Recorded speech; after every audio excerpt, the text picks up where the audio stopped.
Anda merasa uang Anda cepat habis. Tanggal gajian masih lama, tetapi uangnya kok nggak ada. Kira-kira kemana? Selamat datang di channel Maheto Cilacap. Kali ini kita akan membahas tentang mengapa uang kita cepat habis.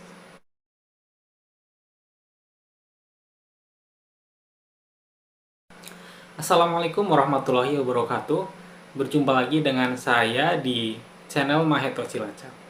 Seperti yang telah saya sampaikan tadi di awal, kita akan membahas tentang hal-hal yang membuat uang kita cepat habis.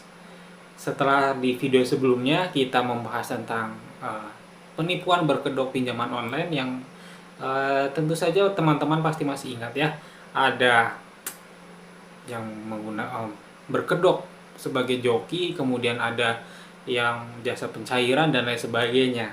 Teman-teman bisa menonton videonya kembali di deskripsi ini, nanti akan saya sertakan linknya. Nah, pada pertemuan kali ini saya sudah merangkum ada 4 hal yang menurut saya, menurut sudut pandang saya, membuat uang kita cepat habis. Tanggal gajian masih lama, tetapi uang sudah habis gitu ya. Padahal uangnya itu sudah, kalau secara nominal itu banyak gitu ya, gajinya sudah naik, penghasilannya sudah naik, UMR-nya mungkin sudah tinggi, tetapi kok tetap aja habis. Kira-kira apa sih penyebabnya? Nah, berikut saya akan sampaikan hal-hal yang membuat uang kita cepat habis.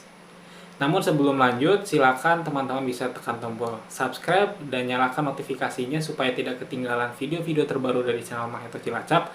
Dan juga bagikan video ini apabila dirasa bermanfaat. Silakan bisa berkomentar apabila memiliki pendapat lain dan juga ingin bertanya dan juga berbagi pengalaman. Nah, yang pertama itu apa? Yang pertama adalah pola hidup konsumtif. Nah, pola hidup konsumtif itu apa sih? Sehingga membuat uang kita cepat habis. Perlu teman-teman ketahui bahwa sebagai manusia itu ada yang namanya sifat konsumtif gitu ya. Konsumtif itu suka mengonsumsi sesuatu. Entah itu makanan, entah itu berupa barang, dan lain sebagainya. Contoh pola hidup konsumtif itu seperti apa? Nah, mungkin teman-teman sekarang mengetahui tren baru setelah maraknya marketplace atau tempat belanja online melalui aplikasi-aplikasi. Ada istilahnya Harbolnas gitu ya, tanggal kembar tuh.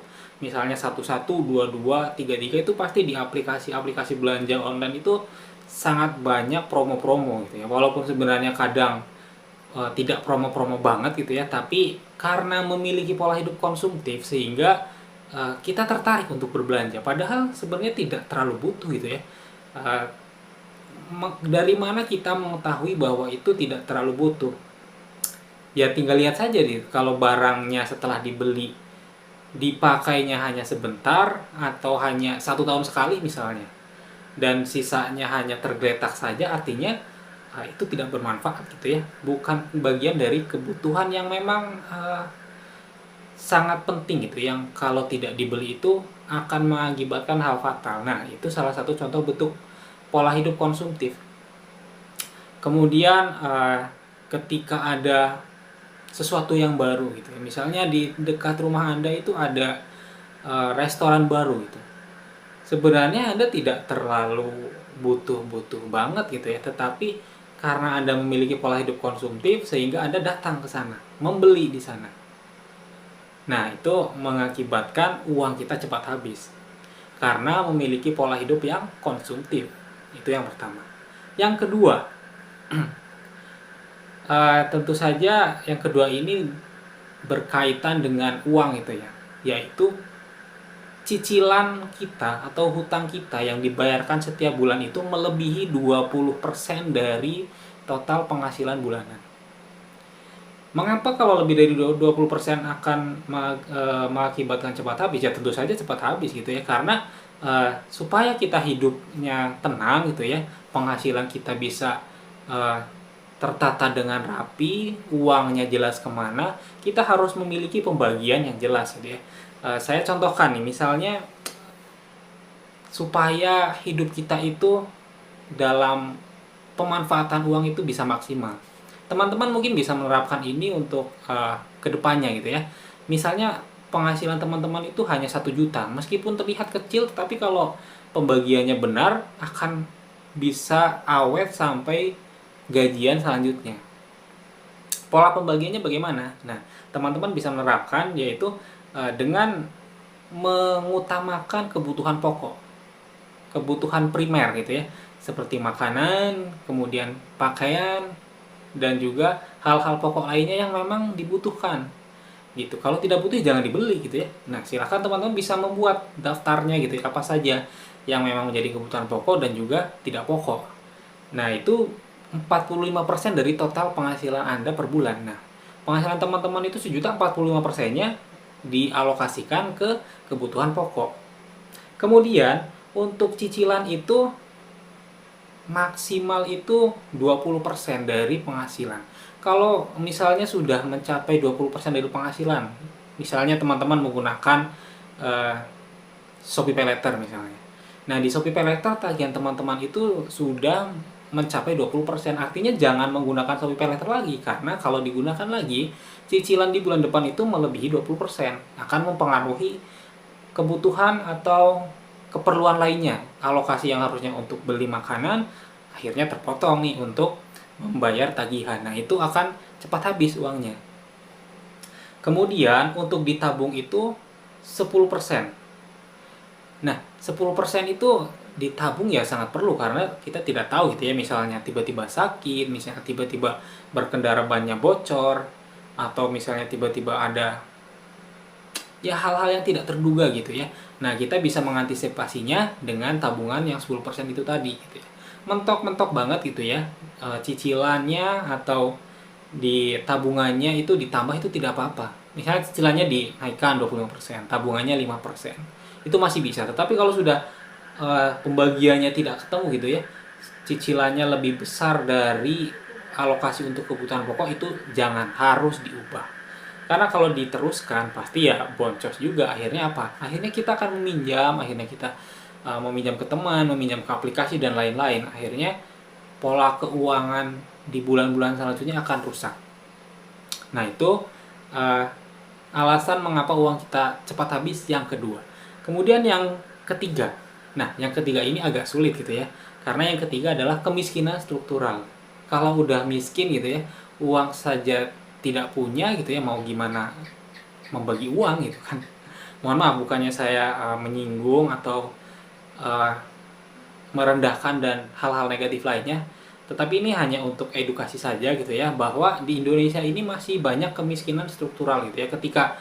Ketika dari keluarga yang memang memiliki kemiskinan struktural itu sangat sulit untuk bangkit gitu ya, sangat sulit untuk bangkit, karena harus merintis gitu ya, harus memiliki satu generasi, misalnya memiliki anak ya, satu anak yang memang pejuang gitu ya, yang memiliki jiwa juang yang tinggi, yang cerdas, sehingga akan membangkitkan kemiskinan struktural, mengentaskan dari kemiskinan struktural.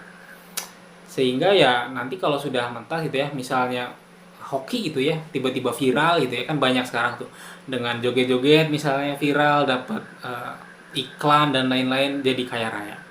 Tetapi tetap saja, karena kalau dari hal-hal yang seperti itu akan kaget biasanya di awal-awal kalau tidak memiliki ilmu untuk memanage uang dengan baik, seperti di poin kedua tadi, uangnya akan cepat habis. Sebanyak apapun itu pasti akan cepat habis. Nah, itu yang ketiga. Nah, itu yang ketiga itu untuk diatasi tidak hanya dari diri pribadi gitu ya. Diri pribadi iya gitu, harus bekerja keras dan lain-lain. Tetapi melibatkan pemerintah juga mungkin untuk mengentaskan kemiskinan. Itu poin yang ketiga. Kemudian yang keempat apa? Nah, yang keempat ini sekarang sedang cukup viral gitu ya. Yang keempat itu terlalu percaya terhadap teman atau orang lain untuk memberikan pinjaman uang gitu ya. Sekarang kan lagi viral tuh, agar silaturahmi tidak terputus, bolehkah pinjam 100 gitu ya. Pinjam 100 kalau kita memang sangat butuh, kalau kita nggak enakan gitu ya, aduh, uang di dompet itu ada 200.000 nih, harusnya 200.000 itu bisa untuk seminggu sampai kita gajian lagi di bulan berikutnya gitu ya. Tiba-tiba ada temen nih, karena kita nggak enakan, kita kasih nih 100 ribu. Itu kan yang awalnya kita punya 200 ribu, akhirnya kita juga punya cuma 100 ribu ya. Kita tidak tahu gitu uh, ke depan tuh bakal gimana. Misalnya tiba-tiba kita membutuhkan dana darurat gitu ya, untuk misalnya tiba-tiba lampu mati nih, harus ganti lampu, kan lumayan juga itu, butuh uang masuk ke daftar belanja kita gitu. Tapi kalau tiba-tiba kita nggak enakan, kita kasih gitu ya, ya gimana gitu, uang kita yang harusnya kita gunakan untuk kebutuhan pribadi akhirnya dipinjamkan ke teman. Ya memang tidak salah gitu ya meminjamkan ke teman, tetapi itu juga mempengaruhi keuangan kita sehingga uang kita cepat habis.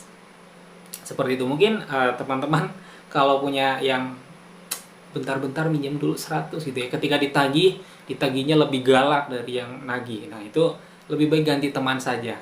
Ganti pertemanan yang sehat lah gitu, yang tidak merusak mental kita, karena itu akan merusak pola keuangan kita, merusak mental kita, merusak pola makan kita. Ya gimana nggak merusak pola makan? Mau makan aja uangnya berkurang gitu ya. Kalau punya uang 200 ribu mungkin kita masih bisa beli ayam goreng gitu ya, tapi uangnya tinggal 100 ribu, kan akhirnya kita turun gitu ya, belinya tahu tempe. Akhirnya gizi kita berkurang, energi kita berkurang, mempengaruhi segalanya. Nah, mungkin itu yang bisa saya sampaikan untuk video kali ini tentang alasan mengapa uang kita cepat habis gitu ya. Apabila teman-teman memiliki pendapat lain, boleh disampaikan melalui kolom komentar, atau mungkin punya pengalaman menagih hutang yang sulit gitu ya, yang lebih galak, itu boleh disampaikan. Atau pengalaman yang relevan lainnya juga boleh disampaikan, atau ada pertanyaan juga boleh disampaikan. Mungkin itu saja yang dapat saya sampaikan. Mohon maaf apabila ada tutur kata yang kurang berkenan. Jangan lupa untuk subscribe channel YouTube ini dan juga bagikan kepada orang lain supaya videonya lebih bermanfaat. Terima kasih. Wassalamualaikum warahmatullahi wabarakatuh. Sampai bertemu di video selanjutnya.